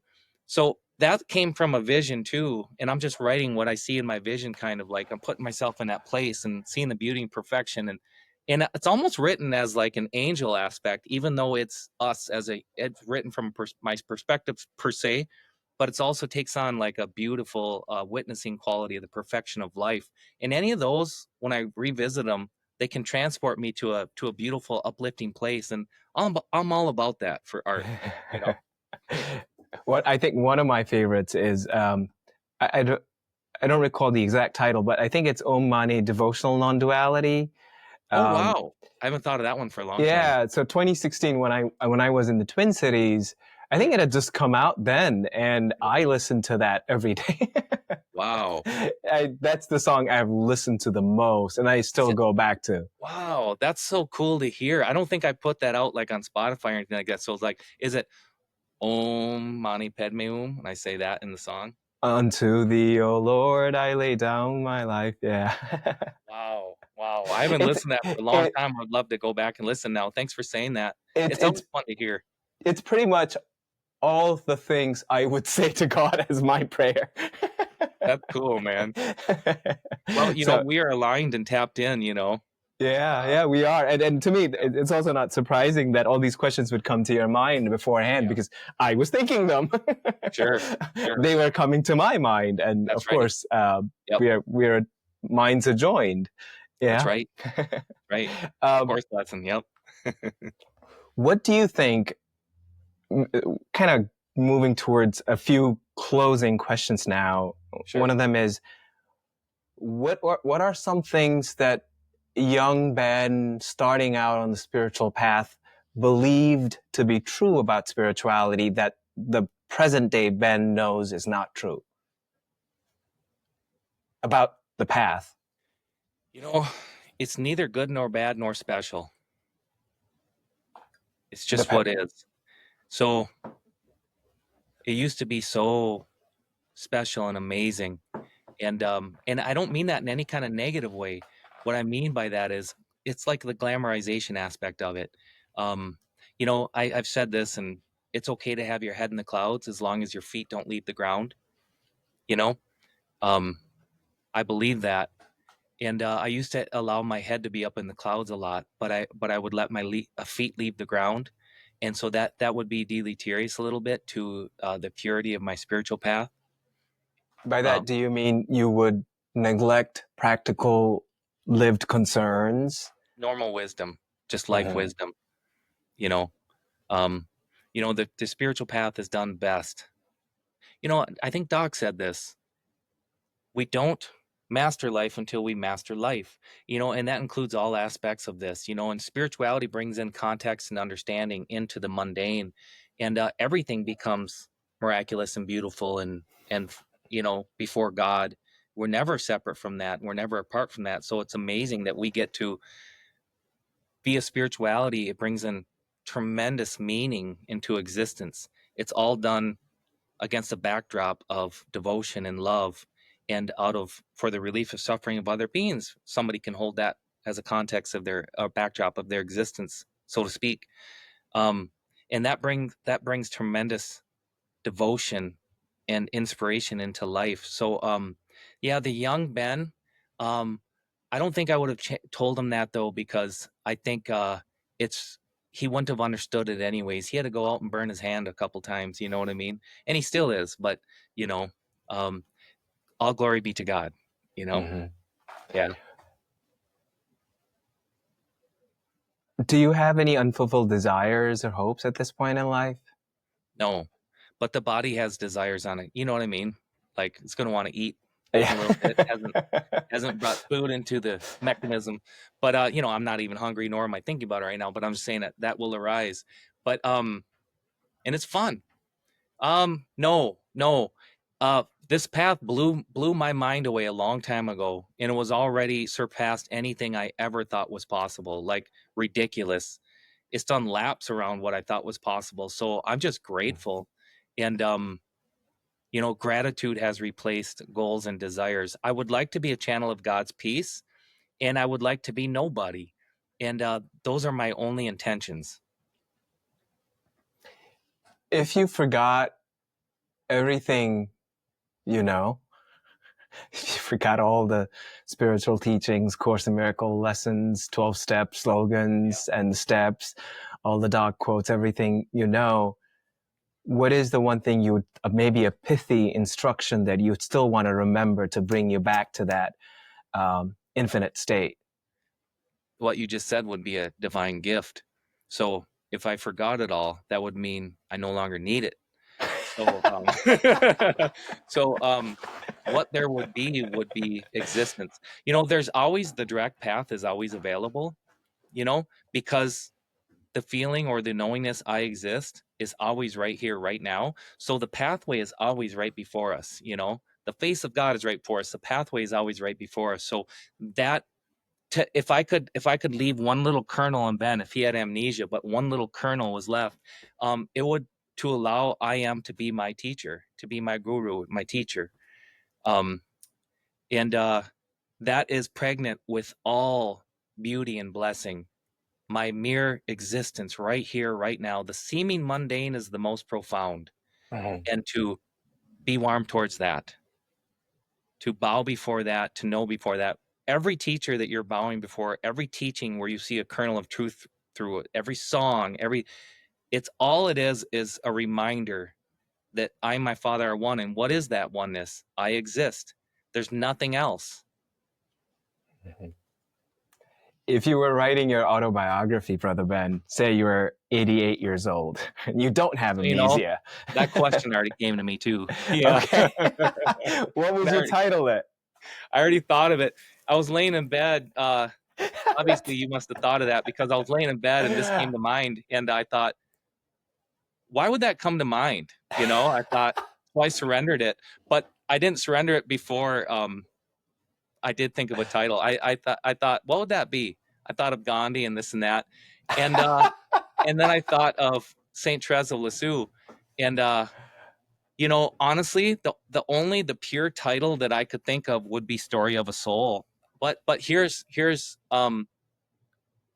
what did I come to? But I didn't want to. Then I'm like, I wouldn't want to copy Saint Therese, so I did something satisfied me before I let it go, because I thought it seemed like a vanity that thought would come to mind. So thank you that you thought it. Perhaps, or that it was going to be talked about today. It would be Story of a Soul, and if I didn't have that, it would be Story of I Am, or it would be if I was writing it about my life, it would be This is a Soul. Mm-hmm. That's all. I tend to ask this question. I don't know where I picked up the question, but I tend to ask this to people. And funny thing is, when I've thought about the question, one of the first things, and I used to say this as an answer to the question for a long time, was Gandhi's autobiography, the story of my experiments with truth. He's so spot on with that one. I love it. Yeah. I love that too. Gandhi. God bless Yep. Gandhi. Yep. And I did have one more question that I'm now forgetting. Oh, is there something that comes to your heart right now that perhaps wasn't covered, or maybe arose in your consciousness before as would be covered and didn't come up? Is there anything in your heart to say? I'll just say this. I just opened up, and for me to answer that, all I can do is open up and be nothing and just see what wants to arise. And what I feel, what this soul wants to say is, people are going to be listening to this, and they believe they are an individual, and they believe there is a life, and they're having an experience. And what I want to say to them is, God is love. God is love. And nothing but that. God is nothing but love. So be fearless. Be fearless. That's all. Thank you, brother Ben. And I would like to say to you, what a joy it is to just see and experience the joy and light and love that comes through you. And I feel so blessed to have met you in person, but to somehow over the years, it's been many years now, almost 10 years, to be connected with you. And I also, it's so inspiring. We talked about your songs, how you just become an instrument and like a fisherman, catch these precious pearls and give them away for free. So generous. You're so generous in allowing your light to shine upon the world, and it blesses so many of us. So Thanks, man. thank you so much. I truly appreciate it. Yeah. We'll And join thank with you Mother for Mary today. here. Namaste. Yes. Thank you, Brother Ben. Love you, man. Thank you. I appreciate your beauty, and I just want you to know you're an inspiration to me and a beautiful human being. So thank you for shining your light. Thank you, Brother Ben.